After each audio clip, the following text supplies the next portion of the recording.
Welcome, James, to this week's In the Dugout. Firstly, can we have some reflections from Saturday's game against Stirling?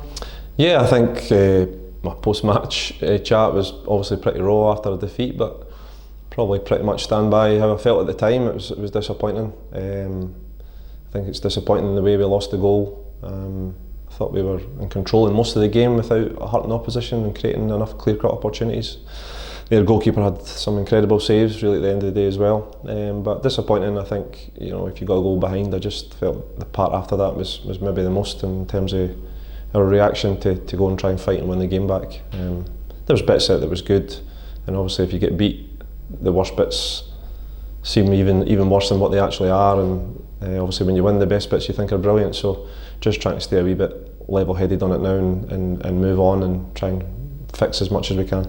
Yeah, and talking about being level-headed, I mean, there must be some things once you take stock of it, you look back on the game, that positives to be taken from it and move them forward with them. Yeah, absolutely, and we're all fans of the game, and when your team are winning, you think your team are brilliant, and performances that were maybe a 7 out of 10, you think were a 9 out of 10, so you've got to try and do the other side of it as well, certainly as a manager. When your team are maybe lost a game, you've got to reflect on it and try and pick the positives, and there was positives in the game, but we're trying to push Cove as far as we can here. They're the team that are at the top. They've been at the top since day one practically, or probably since day one, so it's been a real hard effort to try and keep in touch with them, but 6 points we are still in touch with them, despite everything that's happened. We've lost that game on Saturday, and we lost to Queen's Park, games that we're disappointed in, but equally we've won other games that maybe we've turned round, Stennismuir in between that, 1-0 down away from home and a great second half, so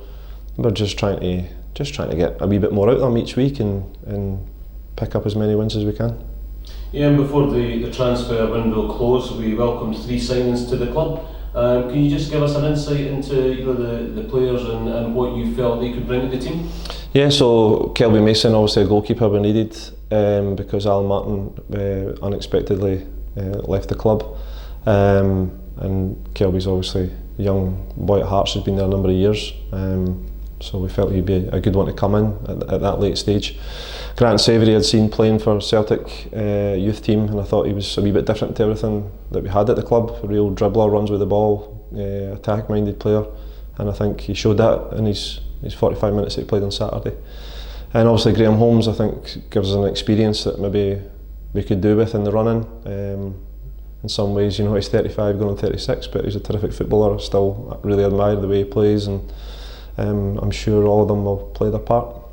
Yeah, and you speak about the keeper that you welcomed from Hearts, but we got Cal Mantell back in between the sticks last week there, so again, welcome back, but yeah, so he's injured, so the whole goalkeeping situation from first game of the season has just been probably a story in itself. So the first game of the season we go up to Cove and Callum gets sent off, and Ryan comes on and goals.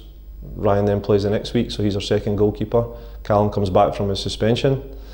Callum gets injured at Elgin, Dean Beveridge goes and goals, so we've got 3 goalkeepers. Then we try and sign Aidan McAdams on loan for Rangers. His first night at training, he breaks his finger, or dislocates his finger, so we thought this is crazy, that's 4 goalkeepers. So we get through that period, Aidan comes into the team, does well, gets injured again.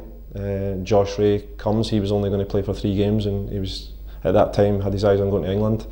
Plays 3 games and obviously gets 3 clean sheets, but in the middle of that we're trying to bring in a permanent goalkeeper, and Alan Martin was available, so we felt somebody experienced and good goalkeeper to go and challenge Cal Mantell for the gloves. So he come in, no issues, played, and then delivers us a bit of a bombshell in terms of saying that he's got a chance to move his family abroad. So we were in a difficult position. We had to really let him go and go and do that. And then of course we signed Kelby Mason, so Kelby comes in last week, luckily no injured in his first session. Callum's been out, and Tell been out for 5 months, and we kind of rush him back a wee bit, so he plays and his groin was absolutely fine. And then he phones me on Saturday night and apologising because he's ruptured his finger and could be out for a number of weeks. Certainly shouldn't be apologising because it's not his fault. But so his injury was absolutely fine, not a problem, but saving the shot that went round the post. He felt he maybe should have caught it, but I think his finger buckled and he's ruptured the ligaments in his finger, so he's injured. So Kelby plays on Saturday. He'll be our 7th goalkeeper of the season. Edinburgh goalkeeper curse now over? Well, I hope so. I mean, it's incredible really, because last season Callum Mantell played every game and Fraser Morton could have been a good goalkeeper. We never really found out because Callum played all these games and Fraser was frustrated, quite rightly so, because he couldn't get in the team and he moved on to get games. Now, if he had been here this season, he might have had 30 games. So it's been a real challenge. It's been, you know, we've never really been able to keep a consistency in our back five. The goalkeeper keeps changing. You probably think it's one position that, as long as there's a goalie that saves the ball, but that's not the case. It's been very disruptive, and to be fair, we've made the most of it, I think, so far. I think you've got an interesting dilemma next week in terms of team selection. I'm not going to ask you to be drawn on them, but Grant Savoury done exceptionally well, in my opinion, in the second half, and you've got Graham coming in with that wealth of experience as well. Yeah, so there's a few that, you know, obviously all the boys that were on the bench will be looking to play because it was a losing team. But we've just had a team meeting there and we're trying to get the best out of people. I feel that people that have been playing games need to do better, and people that are not getting moved out of the team is maybe because the people that are kind of sitting on the bench are not doing well enough to take their place. So it's a big week's training ahead. At the moment there's probably 3 names on the team sheet, so it's up to them. If they want to get themselves on it, they need to impress and produce.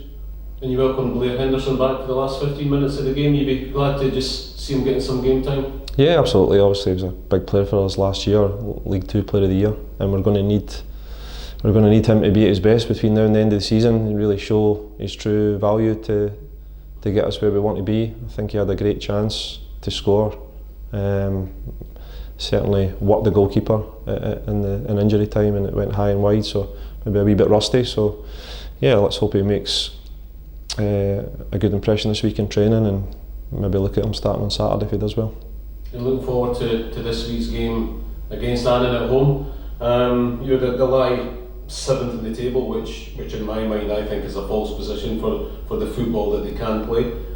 Sometimes a bit unpredictable, but give us your thoughts on the game coming up this Saturday. Yeah, well, obviously we beat them 2-0 down there, and we beat them in the cup tie at home, and also in the league. So we've done well against them recently, but it'll be a lot tougher than that. I think they've beaten us, we've beaten them sort of over the couple of years I've been here. It'll be very tough, and I think that probably sums up the league now. I've said this since the start, that most teams can kind of beat each other, and for Annan to be 7th when they could easily finish the league in top 4, I wouldn't write them off for that yet. So we've got to be wary that, they get beaten Saturday, they'll want to try and be harder to beat, and it's a home game for us, so we need to try and take the game to them.